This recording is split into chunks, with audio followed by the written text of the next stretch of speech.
Hey there, freaks. It's your boy Marty Bent here to introduce this week's episode of Rabbit Hole Recap. Man, I had a quick, condensed, hour-long rip. Really good stuff today, as always. I hope you guys are enjoying your Thursday afternoon, morning, maybe your Friday morning, wherever you are in the world. It's a good time to learn about the news going around in the world and in Bitcoin. This episode of Rabbit Hole Recap was brought to you by the Cash App. You freaks already know all about them. All right, they're helping you do many things. They're helping you stack sats, they're helping you stack stonks, and they're helping you save money at your local merchants, all right? I've been using the Cash App to stack sats for quite some time now. They're making it easier. They teased last week that they're making sats a standard, and they're adding an auto buy feature, so you're going to be able to DCA without even thinking soon. It appears Miles Suter works for the Cash App. He shared a screenshot of him buying 200 and some odd thousand sats on an auto buy feature. I haven't gotten my app yet. I don't know if you have. If you have, shout it out. So you got that feature. Now you can stack stonks if you want to. You can stack slivers of stonks if you don't have enough money to buy a whole stonk of your favorite company. Cash App's letting you buy as little as $1. And because it's hooked up to your bank account, you don't have to wait 4 to 5 days. You can start investing today. All right, Cash App Investing is a subsidiary of Square and member SIPC. And as always, make sure you don't forget to use the code STACKINGSATS. That's one word, STACKINGSATS. You're going to get $10. $10 is going to go to our good friends at Owls Lacrosse.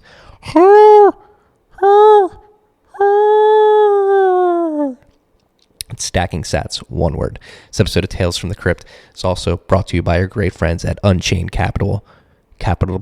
Unchained Capital. They've been with us for quite a while now, and that's because they're building dope financial services for Bitcoiners, financial and custody services. I actually spun up a vault last week. The process is easier than I remember it the last time I did it.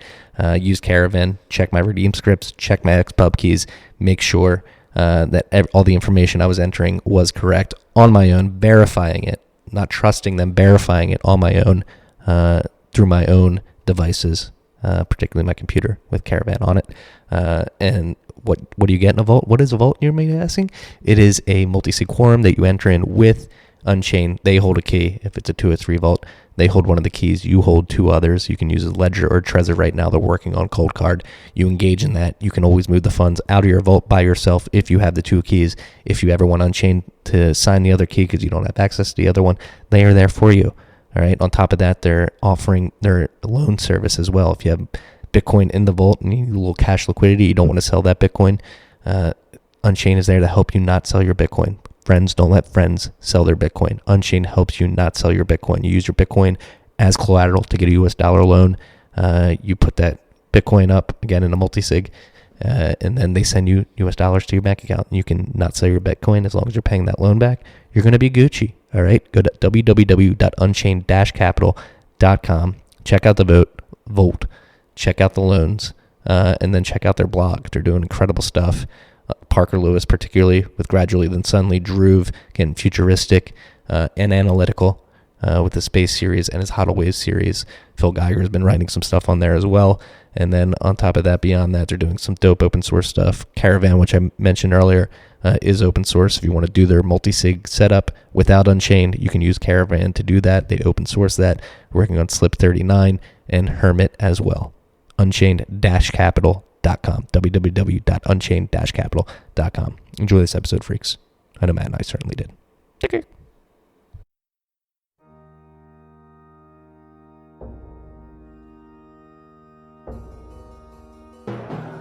You've had a dynamic where money's become freer than free. If you talk about a Fed just gone nuts, all the central banks going nuts. So it's all acting like safe haven. I believe that in a world where central bankers are tripping over themselves to devalue their currency, Bitcoin wins. In the world of fiat currencies, Bitcoin is the victor. I mean, that's part of the bull case for Bitcoin. If you're not paying attention, you probably should be. What is up, freaks? Welcome back to Tales from the Crypt. Welcome back to an edition of Rabbit Hole Recap. Really rushing into this one, Matt. Matt just walked in, sat down, I hit record. We gotta move. Marty's got an appointment after this. We gotta go. I had appointment before this, appointment after this. Busy week, busy life. Beautiful day out there. Gorgeous weather. Panic has set in New York City. Coronavirus panic is here, as evidenced by the Uber surge pricing this morning when I had to go to... How much was the surge?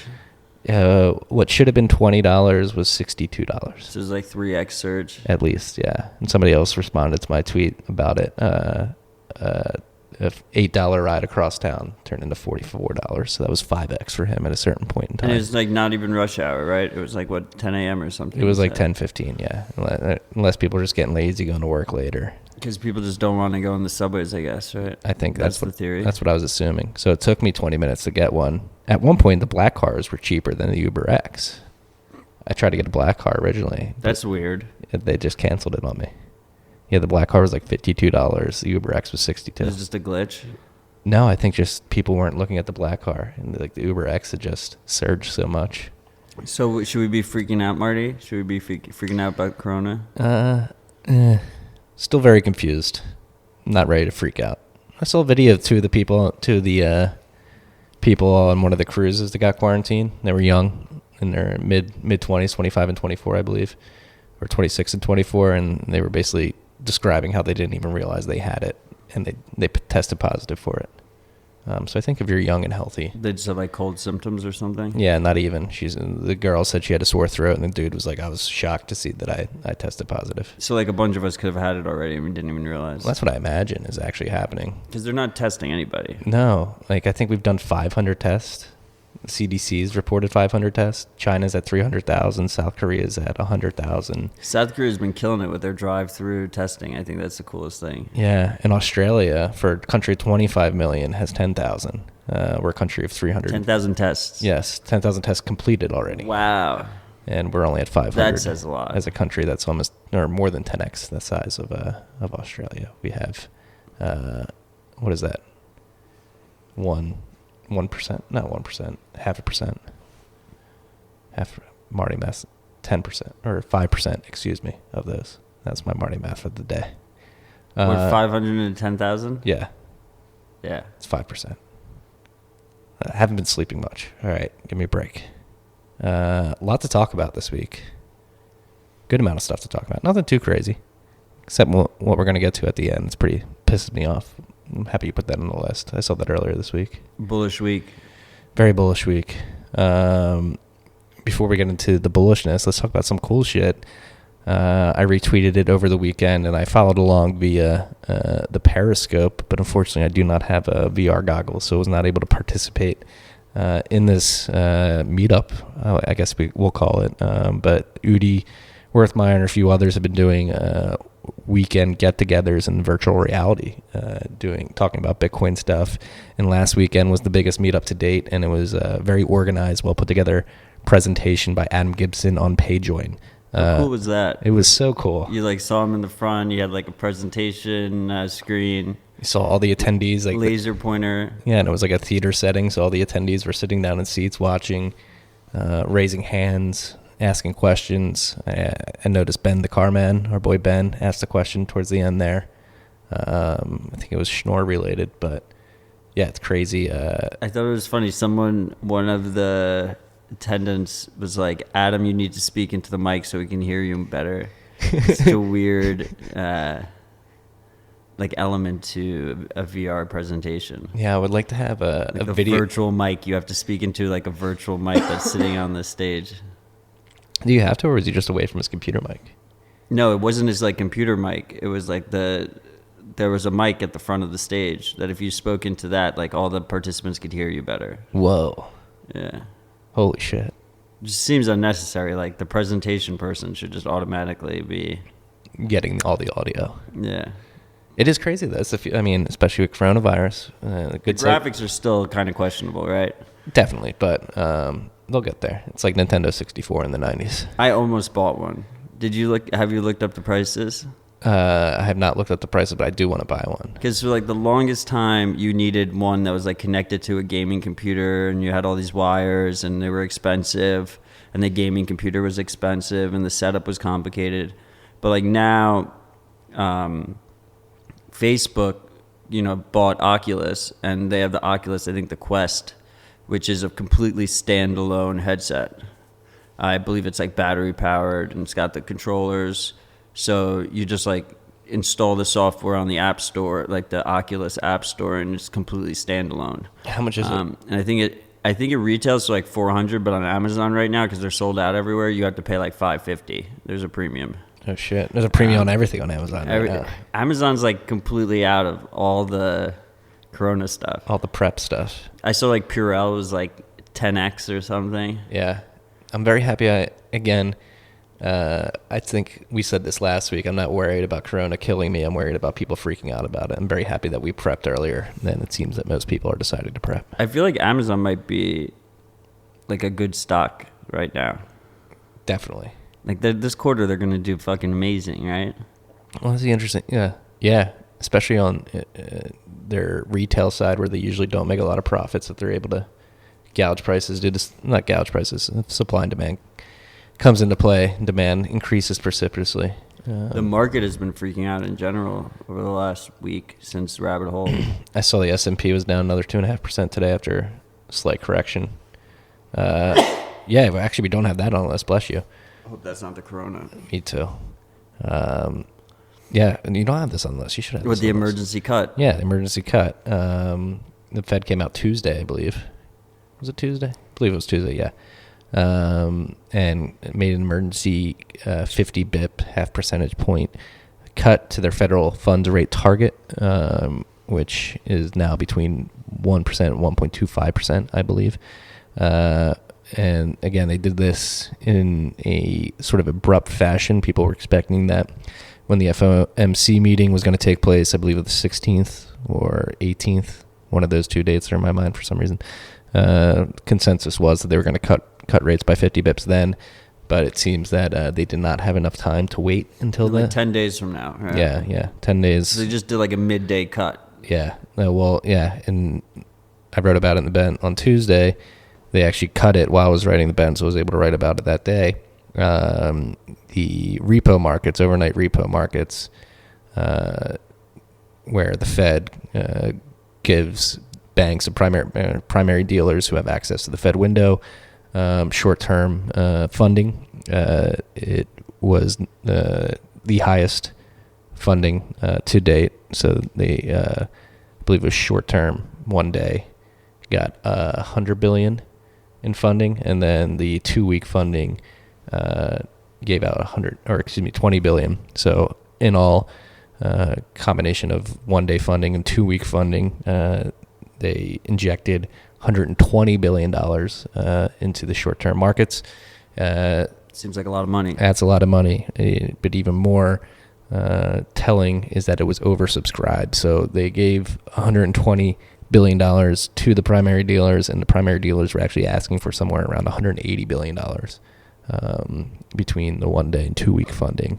So they were 50% oversubscribed for that. So to me, it means a lot of people are looking for money, and obviously, I think it's probably because for liquidity, right? For liquidity, short-term liquidity, it's a huge debate. Like, what is it really? Liquidity? Is it just funding? In my mind, it's liquidity. They needed that, or people think Bitcoin's complicated. Yeah, exactly.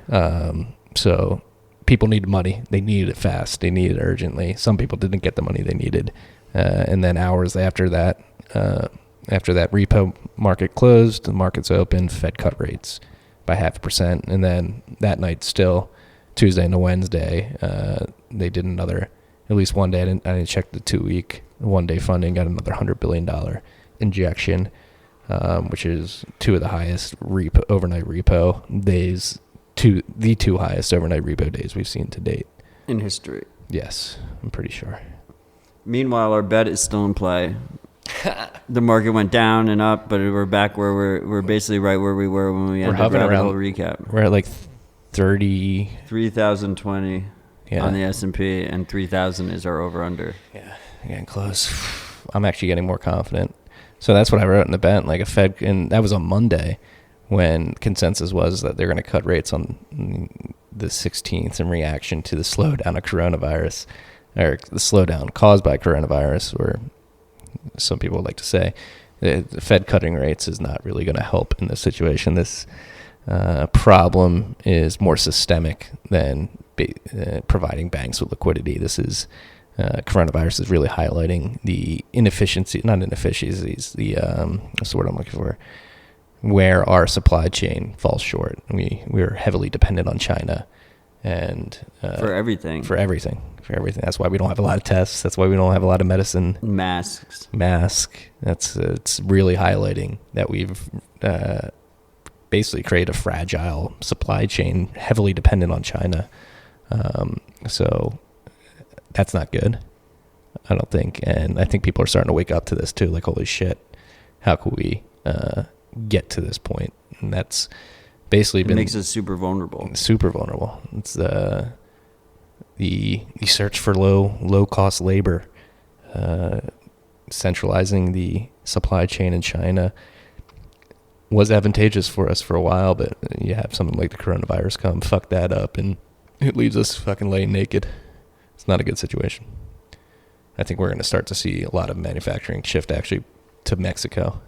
It's interesting because like a lot of people have, a nationalistic view on the world or perspective. Like for Americans, they have American-centric viewpoints, but this case is like a perfect example where something's happening in China, and it has ripple effects to us because we have so much manufacturing over there. It's not even a ripple effect; it's a tsunami effect. But it's no different. Like if there was like a major disaster or something in Georgia, the state, like Americans all around the country would immediately think that was a concern, right? But when something happens in China, they're like, oh, well, that's just China shit is happening. It's unrelated to me. But it's not. But that's their perspective. That's like how they frame it when they think about things. Yeah. No, it affects us pretty heavily, as we're finding out. Like there was somebody on Twitter, Horse Whisperer, HOARSE Whisperer. I don't know what he or she does for a living, but they just wrote a little tweet storm.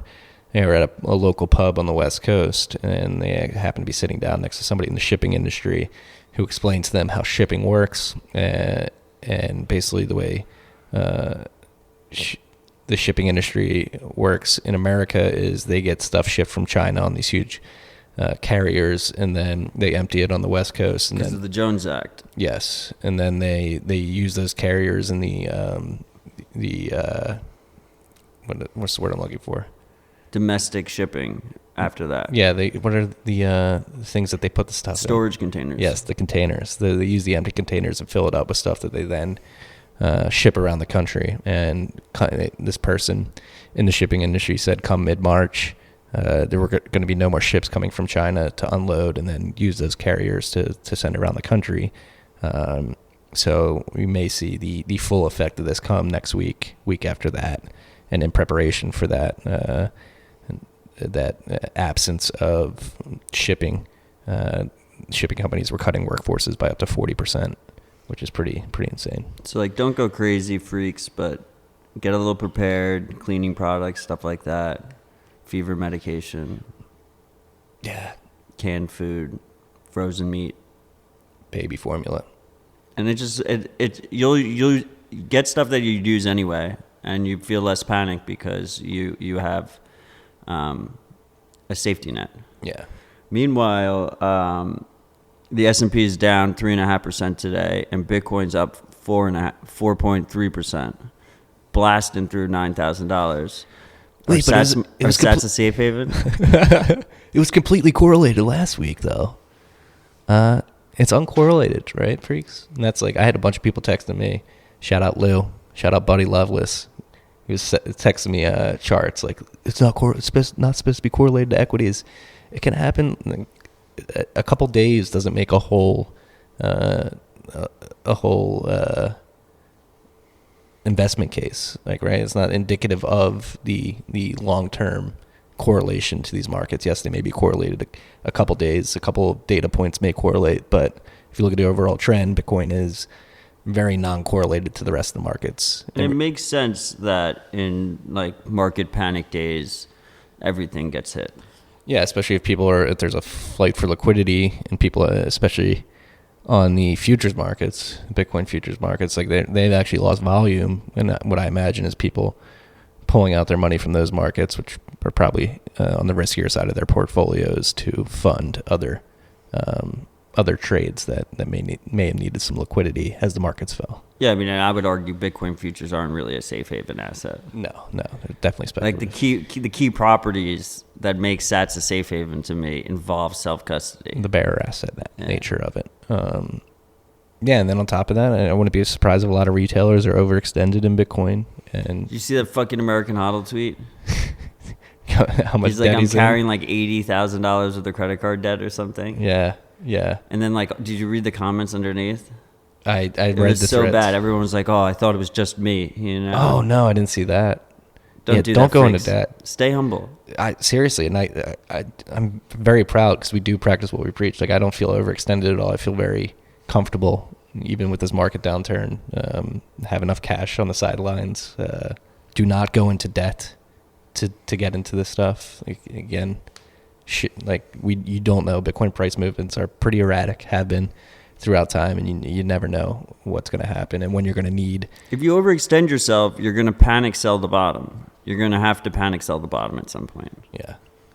So, be aware. Do not go into crazy amounts of debt just for anything. Like, credit card debt is so fucking high interest, too. Yeah. Especially if you get over a certain point. If you get over like $20,000, that interest rate jumps to like 17%. It's one thing if you're doing like the student loan Bernie put or something, and you're just banking on the fact that he's going to get elected and remove your student debt. It's low interest, you know. That's not happening anymore. Pay your minimum payments. We got senile Joe in for the Democrats, it seems. FTX called it at a time. Did it? Yeah. On low volume, but still. Yeah. Yeah. That was I didn't even. Luckily. Turns out the play on FTX was really to just short every single Democratic candidate. Yeah. I don't see Joe Biden winning against Trump. Probably not, which would be bullish for Bitcoin at least. Yeah. Why? You were telling me this yesterday. What's the Trump's case just for that? inept. They got too many things on their plate. Like the last thing they're thinking about is Bitcoin. Explain your Bloomberg theory too. I really like this theory. Well, the Bloomberg theory is the guy's worth $60 billion.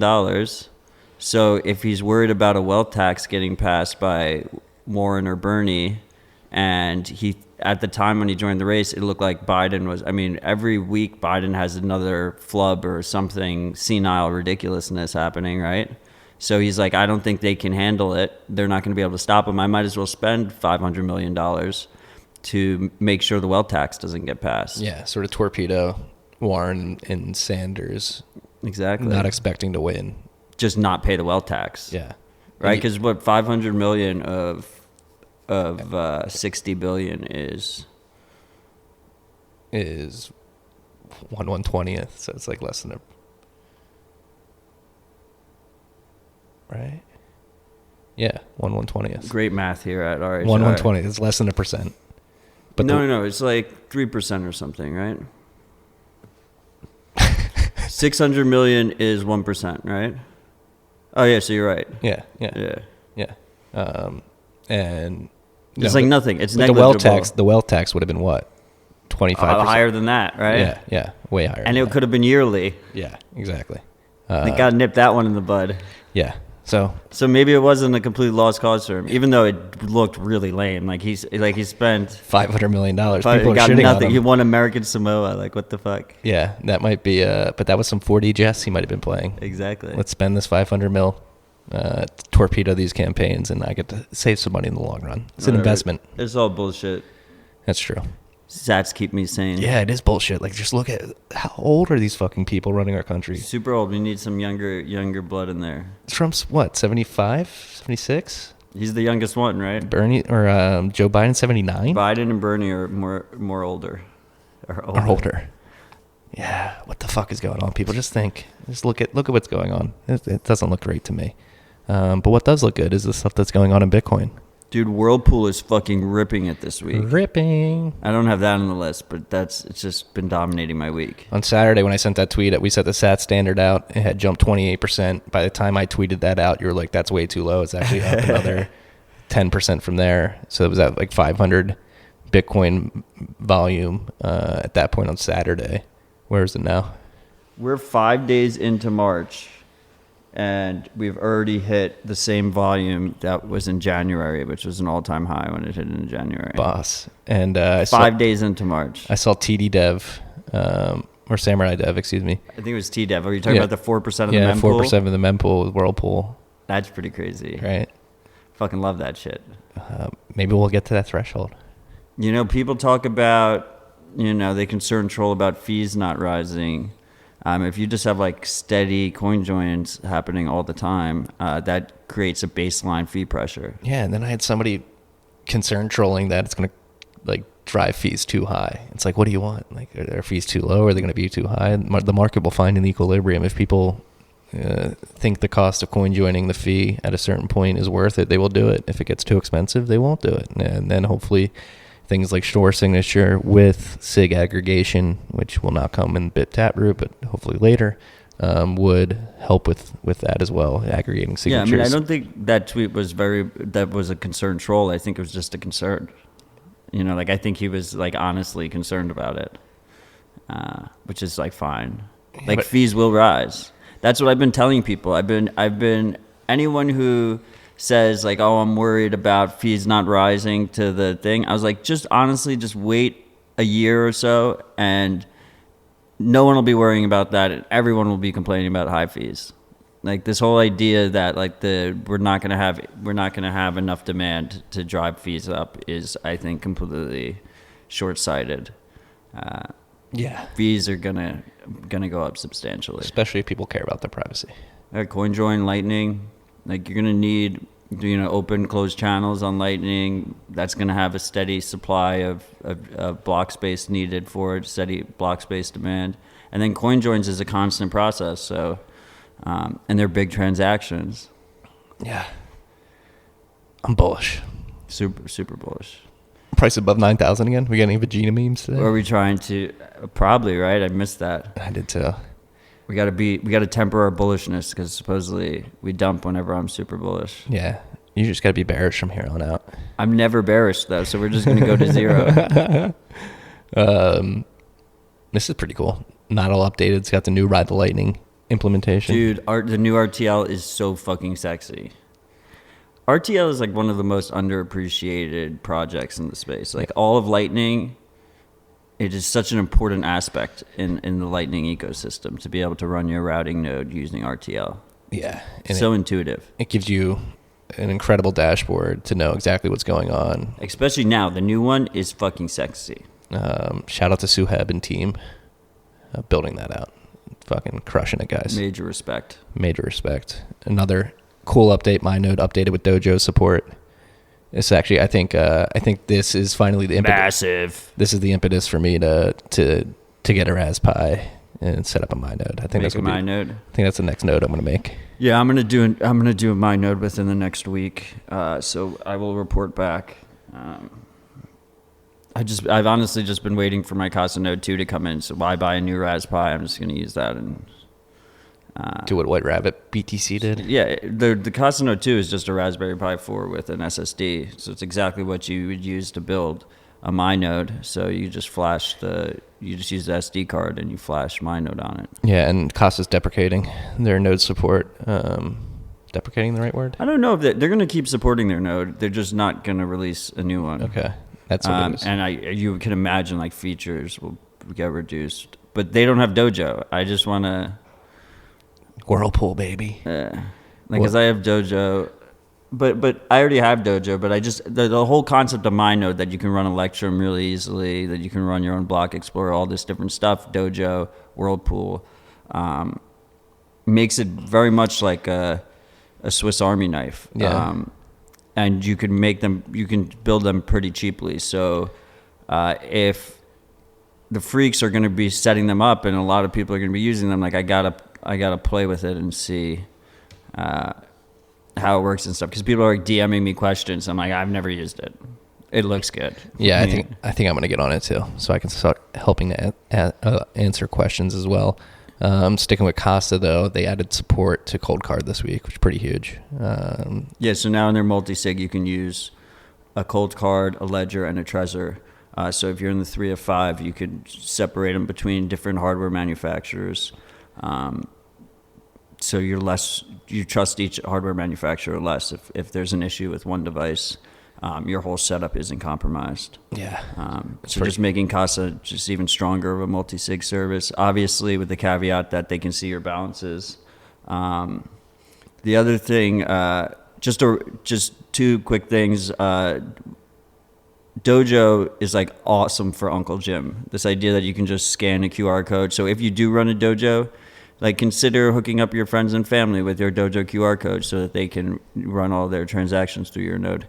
And then the other thing is, I promised the Ledger guys that last week I was going to mention that they supposedly on Ledger Live, they don't send your XPubs. They send addresses, individual addresses they query, which is better in terms of privacy than doxing all your future and past transactions.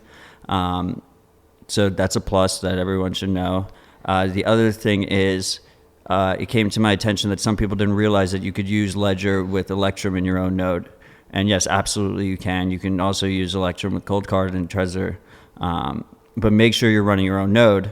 The hard part is Electrum server is kind of a pain in the ass to run, but myNode supposedly makes it really easy. So just another reason why myNode is a nice little toolkit there. And of course, you could also use it with Wasabi, the hardware wallet integration with Wasabi, and not dox your addresses. Yeah, shout out to myNode, man. I can't wait to test it out this weekend. Or not this weekend. I got to get all my shit first. And there's a big update to Ledger Live, too. What is that? Like Ledger software or whatever. They're supposedly going to release full node support, so we'll see what that means, but they haven't yet. Interesting. Sticking on Cold Card and integrations with Cold Card, Blue Wallet announced this week that they are now compatible with Cold Card after many iterations and a long time coming, according to them. So they their latest update adds Cold Card support and adds import-export transaction files for future broadcasts, which I assume It's has PSBT. to do with, it has to do with the Cold Card. So basically, you can have like a watch-only wallet on Blue Wallet where you can see your balances on your Cold Card, and then you can build a transaction, you transfer it to the Cold Card, sign the transaction, transfer it back to Blue Wallet on your phone, and broadcast it from there. That's awesome. Yeah. The more integrations, the better. Yeah, it's huge. And I believe, Blue Wallet is a weird one because it defaults to custodial on Lightning. But I think you can do non-custodial. It uses something called LND Hub, which I also think myNode runs. Just keep coming back to that. But the on-chain portion defaults to non-custodial. And I'm pretty sure you can put in your own Electrum server for the on-chain. But if you're not able to, just keep in mind that if you're using their node, once again you're doxing your addresses and your transactions to, in this case, Blue Wallet. But if you're not running your own node, regardless of what wallet you're using, if you're not running your own node, you're using someone else's node and they can see your transactions. So always keep that in mind. Yeah. Beware, freaks. You got after BlockFi this week. Put them on blast. Put them on blast. I'm gonna push back. Explain why I put them on blast. So they've been flagging Wasabi deposits. In their defense, they've been flagging them in the most friendly way possible. So they're like, send you an email. They're like, we know you deposited. We know you used Wasabi on the transaction you deposited. Don't do that again. Like, it's against our terms of service. Don't do that. But they haven't like frozen accounts or anything. So plus in that regard. BlockFi, I already had issues. The whole idea that you get interest on your Bitcoin and you give up custody, and you KYC with them for that process, always rubbed me the wrong way. Just like not your keys, not your coins. The whole stay humble thing, like, why do you want, like, how much Bitcoin are you going to keep in there? Are you really willing to risk it? You could lose at any moment. But this really cements it because, I can't imagine the amount of interest someone would have to pay me to, one, take custody of my Bitcoin, and two, basically force me to reveal all my past and future transactions to them because I'm not allowed to use CoinJoin if I use the service, right? Yeah. I just would never use a service like that. That would never even cross my mind.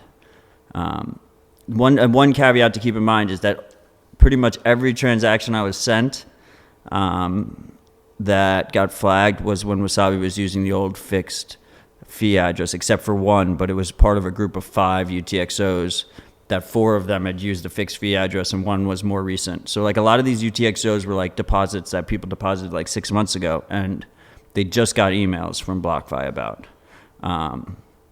So it'll be interesting to see that now the fixed fee address is removed, now that people are using Whirlpool and stuff, are they still going to keep flagging things? Like obviously you can still see coin joins on chain, but it's not as rubbed in their face because you don't have this immediate proximity to the fee address.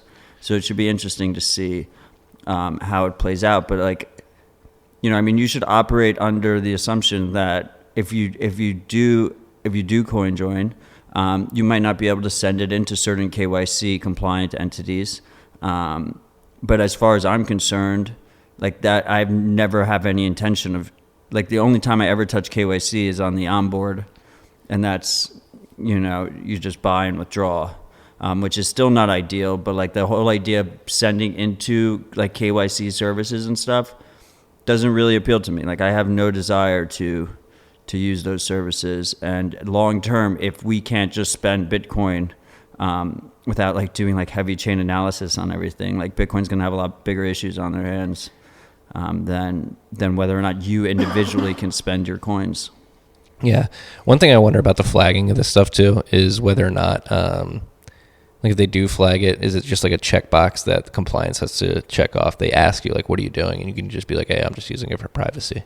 Yeah, I think a lot of them, like they just need a response from the user. We're also seeing cases where people pull from certain exchanges, and on the withdrawal side, they get a question, were you using Wasabi? Why were you using it? And they might just need you on the record saying, that you were using it for privacy. But like, that's also a concern of mine. Like if you can't, you should operate under that assumption that you could be cut off from these on-ramps at any point. This is one of the reasons why I believe in dollar cost averaging and not short-term trading, because you can't, you never know when the time might come where, Mnuchin might do something or whatever, and then everything just gets cut off for you and you're not able to get back into Bitcoin. That'd be my biggest fear, is that like if I tried to make a short-term move and then the market started going crazy and I couldn't get back into Bitcoin, and just that would Huddle on, comrades. It would just eat me up inside. Yeah, no, I'm very much in the same boat there. Yeah, DCA, send to Coin join. Send to a coin join, send to cold storage. There are some services that I will use. I do use Unchained for some custody, but not substantial, nothing too substantial, but an amount that I'm comfortable with. But Unchained is an anti-coin join, so yeah, that's true. And they don't take custody, but they do. I do know some shit about. They know your transactions. They do KYC info. Yeah. So it's all like a balancing act there. It should be interesting to see how this all starts to play out. Like, where do you draw the line? How many hops is, are these services going to block any UTXO that ever had a coin join history? Like years ago, it's been coin joined. Like, where do you draw the line, right? So, it should be interesting to watch play out. And we expect there to be a fight. Like, there's going to be a fight here. Yeah, and hopefully developments at the protocol level make the fight less necessary and harder to fight for those trying to combat privacy. Time will tell. I'm confident things will get better. I think things are getting better, obviously, with Whirlpool going off like it has been, and 4% of the mempool's pretty material. It is pretty cool seeing the demand for it just spiking. Yeah. UX provided, like, yeah, make it easier. People will come, build it, and people will come. Exactly. It's all about the UX, man. You got to make it. That's what Signal has showed us with like encrypted messaging versus something like PGP. Yeah. Like, people just want a nice, easy UX. Yeah, people are lazy. Speaking of UX, Square Crypto announced 2 new grants, one of which is going to somebody who's going to be focused on UX. Let me pull up his name right now. It's slipping my mind These are at huge. the moment. These are huge. Tankred Hayes. Tankard Hayes is the recipient of one of the grants. They both have really cool names. Yeah. And John Attack. John Attack. I mean, I wanted to get John Attack. I love John Attack. I think he's a freak. John Attack, particularly in the last year, between March 15th, 2019 and today, is number 8 on the list of contributors to the Bitcoin Core repository with merges. So he's had 68 merges, 68 merges in the last year. And he's really focused on code review, which is a huge thing in Bitcoin. We need the code to be reviewed. That's something that John tends to focus on, and Square took notice of that and decided to grant him some funds so that he could focus on that worry-free and get paid for his hard work.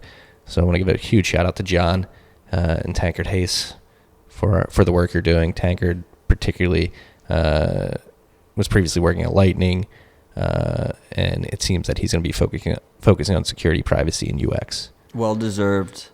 And a big thank you to Square Crypto. Yeah, shout out to Square Crypto. They now have 4 grants, and they have the 5 devs that they have on payroll as well. Yeah. Fucking massive. Moving it forward. And it was a big regulatory week across the world for Bitcoin. So we had 3 big announcements, India, South Korea, and Germany, 2 of which were good, and one that sounds good, but it's actually pretty bad. India's the best news. If you freaks don't know, India has... I think India is the only good news. Both like South Korea and Germany feel like the bit license. Yes, that's right. It's the other way around. 1 is very good, 2 are not so good. So in India, basically crypto exchanges were not allowed to get banking relationships. It was a case that went to their Supreme Court, and this is the first time their Supreme Court has turned over a case against this particular banking entity ever, and they struck down the Bitcoin banking ban. And so now crypto exchanges like Unicoin and others in India Zebpay can get back live and supporting Indian citizens, which just now they can have fiat connections again. Yes, and that's a pretty big, substantial amount of the world It's re-entering a billion people. yeah, even more than that, I think, like re-entering the Bitcoin. You got to imagine if you're an Indian right now, you saw the writing on the wall. You're like, fuck, they could just ban it again at any moment. You know, you got to get in while you can. Yeah. So shout out to any Indian freaks out there. Hope you're having a good week. But the South Korean German stuff was like being parroted as super bullish, but I don't think, they basically, it adds a level of legitimacy in both those countries for Bitcoin, but it also adds a shit ton of regulatory burden, which is what we saw with the bit license. Yeah. So it's going to make the cost to run these businesses, significantly higher, the regulatory requirements significantly higher. Compliance burdens heavier. So in South Korea, they passed an amendment formalizing Bitcoin regulation in the Special Reporting Act is what they're calling it, an amendment to the Special Reporting Act, which makes cryptocurrency trading now legal. But again, the companies allowing that trading and facilitating that trading will probably be burdened with some compliance and regulation that upstarts may not be able to afford. And then in Germany, talking to our friend Hasu in Germany, and he said that this is actually pretty bad. It's definitely a lot like the bit license. It's like the bit license. Yeah, the bit license is a perfect example of it. This is not bullish. No. The India shit is really bullish, though. Yes, it is. A lot more people, too. It affects a lot more people than South Korea and Germany. Well, the EU has just been, this is, first they had AMLD 5, now they have this, and it's just, they're going to have AMLD 6 coming up. Europe is getting worse and worse to run a Bitcoin business in Europe right now. European freaks, fight back. I wonder how many of these guys are going to join the Ripple board. These unelected bureaucrats are really stifling innovation in your union. Is this going to affect England? AMLD 6? We'll see. Well, I don't know. England is like just as bad, if not worse. So yeah. Even if they're not part of the EU, I'm just not very bullish on regulation over there. Why? I'm not very bullish on American regulation either, you know. Yeah, did you see that? You don't have this on the list either. The IRS met with CoinDesk Ripple, or Coinbase, excuse me, Coinbase, Ripple, chain analysis, and CoinSquare, which is an ATM provider, I believe. But Jack Dorsey was there too, right? I think that was a different meeting. And I don't know if he was definitely there, but FinCEN met with. I think that was a meeting with FinCEN. FinCEN met with some power brokers in the industry, apparently. That's Steve Munchin, Butts, and Crow. You know, maybe I'm wrong. Maybe the Trump administration like drives us into into hiding. Hope not. I'm still going to go with, I think they're inept. The longer Bitcoin lasts without major crackdowns in big countries, the stronger it becomes and the harder it is to stop it in the future. Yeah, and biding our time. And the more people take their UTXOs into their own possession, the harder it is going to be enforced. So if you're sitting there at home with a bunch of Bitcoin on an exchange and just nervous about sending it to a personal wallet, and you want to help the long-term survivability of Bitcoin, think about taking possession of your own keys, creating your own keys. Take custody, then learn how to use your own full node with your keys, and then consider CoinJoin. Yeah. These are the steps, and it is a social thing. The more people that take these steps, the stronger Bitcoin becomes as a whole.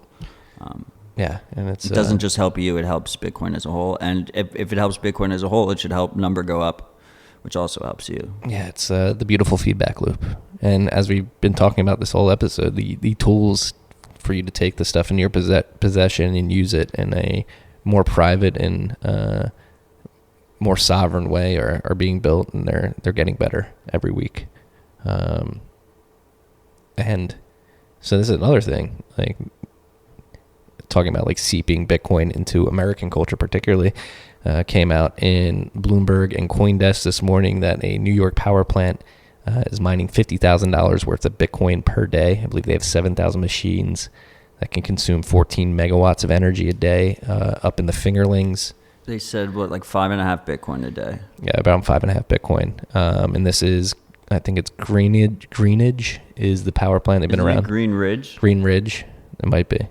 I think you spelled it wrong on the bend. No, I think it's Greenidge. Oh, you're right. It is Greenidge. Yeah, Greenidge. And weird name, but they have a power plant up in, again, the Finger Lakes in upstate New York. Nat gas was formerly coal, transitioned to nat gas, and is a peaker plant, I believe, that services its local grid. And I think the highest demands are in summer and winter when people need to cool and heat their houses. Would you call it a beaker plant? Peaker plant. What does that mean? It's a special type of a plant for nat gas. Not just nat gas. It's very good at conserving energy, I believe, if you have excess energy. I think what's really cool about this one is that we've seen a lot of third-party companies come in and partner with power plants for harnessing their excess energy. This is one of the first big cases, at least in America, where we've seen them do it, where the power plant's doing it in-house. It's not like a partnership. Yeah. It's not like they're leasing out. It's not like they're just selling a contract for cheap excess electricity. They're actually mining it themselves. Yes, and huge step forward in that regard. So the plant is there is like an upstream provider of the natural gas, but the plant historically has created the service to provide that gas to their local grid. And what's beautiful about this story, which CoinDesk highlighted, is that the plant would be shut down for most of the year because there was just no one to consume this energy. The demand was so low. So the fact that Bitcoin mining exists and they're incorporating it into their plant allows them to keep the plant up and running year long, which means people are still employed, which means the leveling out of the grid and the energy distribution is getting more efficient, and it's just a win-win-win all around. If Greenidge is able to hold on to some of their Bitcoin, and doesn't have to liquidate everything they mine, and they're able to hold on through a bull run, it could be pretty lucrative for them. Richest power plant in the world, possibly. Potentially. we shall see. So shout out to. I like to think they're hodling it. I would like to think that too. They definitely have to sell some, I would imagine, to cover expenses, to pay for the gas that they're receiving. But it is beautiful to say. Like I said in the bet this morning, do you hear the buzzing? Can you feel it in the air? That's Bitcoin mining coming to America. And this is going to help balkanize hash production and distribute mining more globally. Brad Glaringhouse was attempting to shit on Bitcoin mining and like Garlinghouse, whatever his fucking name is. Mr. Ripple. That's what he does. He goes around the world just doing like alarmist climate stuff. Yeah, so it's the dude that was fucking at the IRS this week. Fuck this dude. And people see you, Brad. People are still very confused. Like the quote in Bloomberg was like the amount of energy being consumed by the Bitcoin miners is enough to power 11,000 houses, the equivalent of 11,000 houses. And Christopher Mims from the Wall Street Journal came out and was like, is this the best use of this energy? It's like, well, nobody else is using it. Like if you're paying for it, it doesn't matter. Like if there was better use for that energy, people would buy it and price out Bitcoin miners. Yeah, you've become like, I've noticed you've become like Bitcoin is bad for the climate change reply guy lately. Like every time I see a poor take on it, I like scroll down, like I'm like, oh, should I reply? I'm like, oh, Marty already replied. Keep up. Bitcoin is the real Green New Deal. And then Pierre made an interesting point too. He's like, also like, fuck you. There's 8 million households in New York. Like you're going to talk about 11,000. Right. And yeah, and again, like Bitcoin mining is allowing that facility to stay up and running year round, keeping jobs there too. I'm not sure how many jobs. May not be too crazy, but at least some people have some job security because of this. So yeah, I expect more of this to happen throughout the country, and it should be good. If you care about America, you should support Bitcoin mining. Yes. And so a lot of people like Brad Garlinghouse, whatever his fucking name is, they FUD about China having a bunch of the hash power geographically located within their borders. I'm not so worried about the geographic distribution of the hash power anymore. I'm more worried about the supply chain of the chip producers. We need a foundry here in America, here in North America. That is what I'm going to be pushing for. Maybe Corona will help with that. I think so. It seems like, again, I said it earlier, it seems like Corona is really having people wake up in a lot of the supply chain. I think Mexico's having a huge boon because of the trade war and now Corona. American producers are wisening up, like, hey, maybe we should bring some of this closer to home within North America's boundaries. And again, we're not nationalists here. We're just trying to be practical, right? This makes sense. Yeah. I love America. I do think it is falling into dystopian tendencies, but I do have hope that freedom will prevail, and the idea that America was founded on will survive and will prevail at the end of the day. But we do have to fight for it. We have to stand up and speak up for it. Yeah, talking about dystopian tendencies, as you so eloquently put it, we have the Earn It Act that is being proposed in front of U.S. Congress.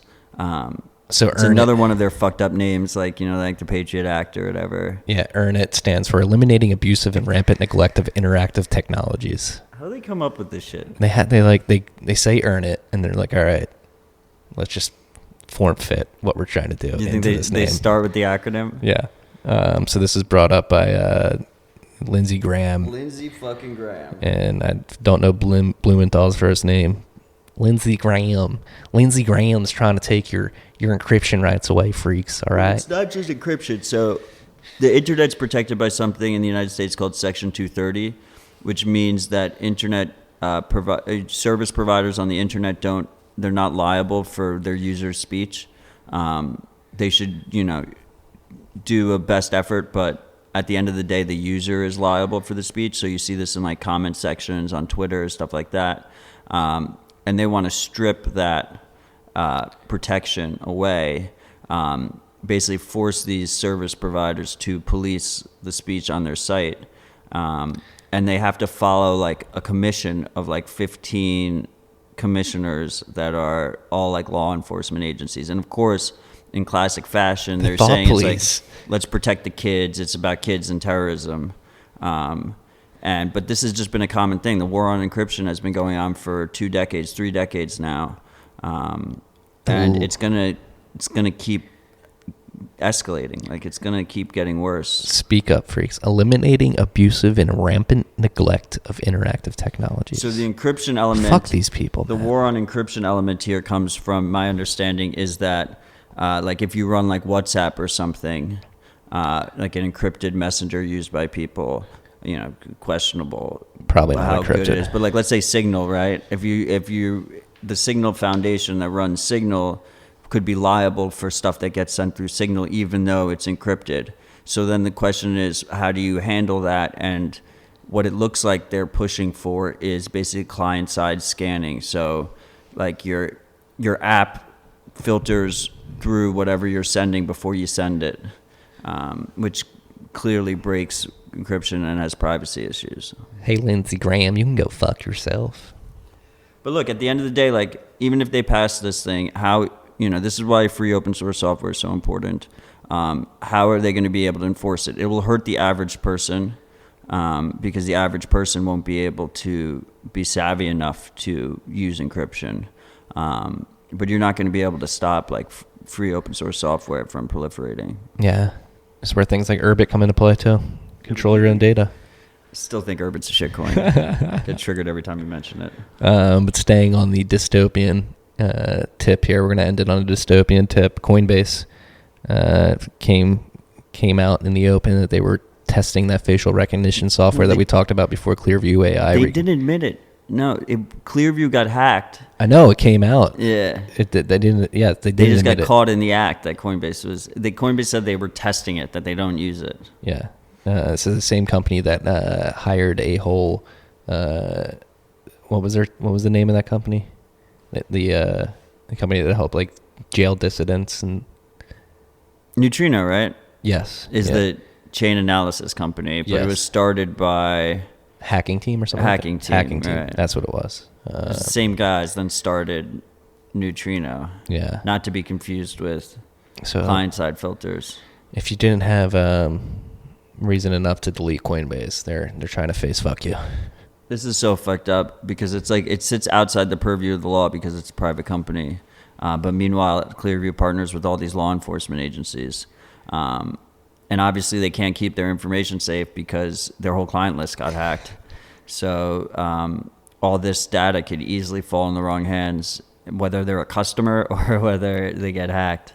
It's fucked up. And they pulled all the photo information is all from like public profiles on Twitter and stuff and Facebook, and Venmo is a big one, which no one really thinks about because your profile picture is public and it's connected to your payment methods and stuff. So yeah, slowly going down that path. It's here now, and it's not going anywhere. So the cat's out of the bag. We're gonna have intense facial recognition all around us. You're always gonna be watched and tracked. And If you didn't have enough reason to get face masks because of the coronavirus, we're face fucked in many ways you here. can't even get a mask if you want a mask right now. Did you see Brian Armstrong's thread from yesterday? Did you see my comment to Joe? Joe Weisenthal? Yeah. No, what was it? I didn't actually read Brian's thread because, fuck him, whatever.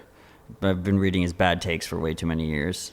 But Joe was like, it's pretty amazing that probably the most preeminent Bitcoin company doesn't think that Bitcoin will be the chain that succeeds or the token that succeeds. And I commented underneath, I was like, Joe, this is already priced in. And they're not even a preeminent Bitcoin. I mean, They're one of the most valuable Bitcoin companies. And Coinbase wouldn't exist if it wasn't for Bitcoin. Like, Bitcoin is whether they want to admit it or not, it's their golden goose. yeah, well, and he was making a huge thread on analogies, built on analogies with the expansion of the browser and the internet particularly, and really didn't even touch on like the underlying protocols.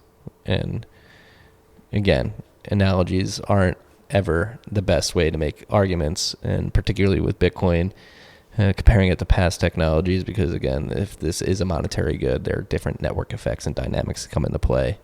And No, it's like Connor Brown. I retweeted him. Like, if you're really worried about bringing this stuff to Bitcoin or to the space, he mentioned privacy, scalability, transaction throughput. Like, Bitcoin's working on all those things. Like, you could put some of Coinbase's resources towards helping the builders out in that endeavor. Look what Square Crypto's doing. Square Crypto's done way Instead more of for Bitcoin. You have than fucking Coinbase. Gollum. You have a Civic token on your fucking platform, Like dude. Ox and shit. It's like all these garbage ass fucking tokens. Go fuck yourself, Brian. Bottom Armstrong. of the barrel. He hates Bitcoin. This is Absolutely somebody. hates This is Bitcoin. somebody who pushed for Bitcoin XT, Bitcoin Classic, B2X, Bcash. Bitcoin Unlimited. He pushed for everything. Ninja launch of Bcash. Ninja launched Big Cash. People yell at me when I call people enemies of Bitcoin, but I do earnest. Like, Bitcoin hurt Brian Armstrong's feelings at one point, and he's like on like a vendetta. He's just a hater. He is a big hater, and it blows my mind, dude. Like, you could profit from this into perpetuity with the position that your company's in, but you just like to be all hand wavy, like maybe the best hasn't come yet. The good news is that we have companies like Square, Cash App, we have River Financial, Bull Bitcoin that are like showing how it should be done. Yes. And they're nipping at their heels. So, Coinbase isn't going to be long in this world if they keep it up the way they're going. Be aware, Brian. Be aware. Just to wrap it up, I mean, we got to go, right? We got like 3-4 minutes. I have a couple of things I wanted to touch on. First of all, we kind of butchered the explanation of shared bits as discrete log contracts. So you had them in the studio this week, so everyone should go listen to that Definitely episode. go listen to that. They explain it way better than we did. I'm like a half an hour in or 45 minutes in. So go listen to that. The other thing is I wanted to do a quick shout out. We don't have any shout outs. No this shout week, outs. right? No shout outs this week. Get on that, freaks. Let's get some shout outs next week. I love the shout outs. I wanted to give a shout out to Sphinx Chat, which we've talked about in the past. It seems like they're rolling out more test access for users. So if you go to sphinx.chat, you can do that. And what's really interesting is now it's officially known. So it's a chat app where you can send Lightning payments between users, and every message is actually a 1-sat message. And not only can you send regular payments through it, you can also subscribe and send subscription payments through it. And what's really cool about the implementation is usually for a Lightning app like this to have basically seamless UX and like very user-friendly UX, like it ends up being custodial.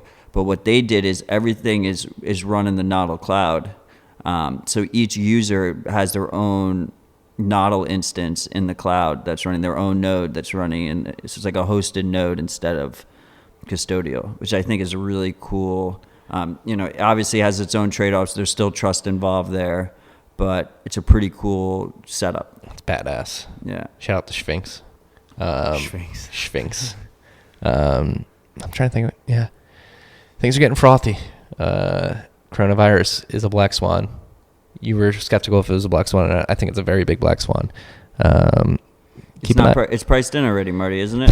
Everything's priced in. Keep an eye on the markets. Added to the list of things that aren't effectively priced in. A culmination of this virus shutting down the supply chains and the increase of subprime debt delinquencies that we talked about last week is going to be interesting, especially if the